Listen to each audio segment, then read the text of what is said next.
Ну, по-перше, те, що не можна інвестувати в Крим, це дуже важлива штука, яка не дозволила Росії організувати там Потьомкінські деревні і побудувати щось серйозне. А зарабатывать там? Заробляти там теж дуже важко. Ну, можливо, по російському бізнесу вони можуть заробляти на своїх традиційних откатах, як це було в Сочі. Да? Але бізнесу там робити нема чого. Банківська сфера там не існує.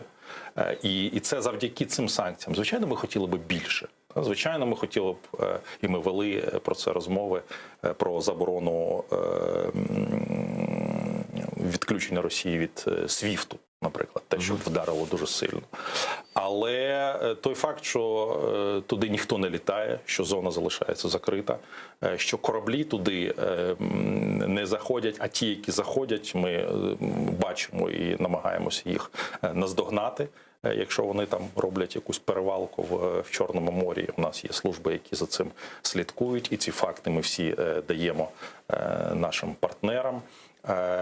Літаки аерофлотівські і інших компаній, які залітають в закриті Україну аеропорти, вони фіксуються нашою прокуратурою. Вони не літають в інші країни після цього? Вони літають в інші країни, і це буде теж також це нова тема, яка у нас зараз з'являється на порядку денному. Ну, по-перше, є юридичні процедури, коли наша прокуратура буде звертатися до прокуратур інших країн з проханням притягнень до відповідальності. Є ще такі моменти, як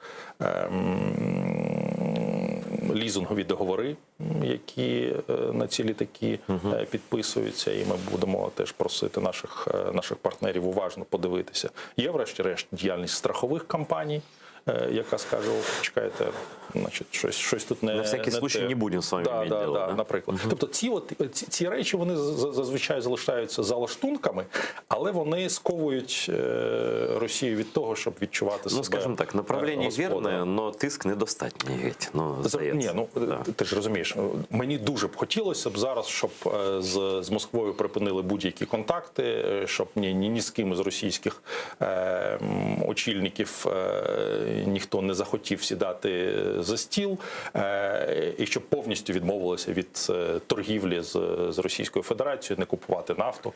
Світ влаштований трохи інакше, але це не означає, що ми маємо опустити руки і віддати Росії Крим. Цього ніколи не буде.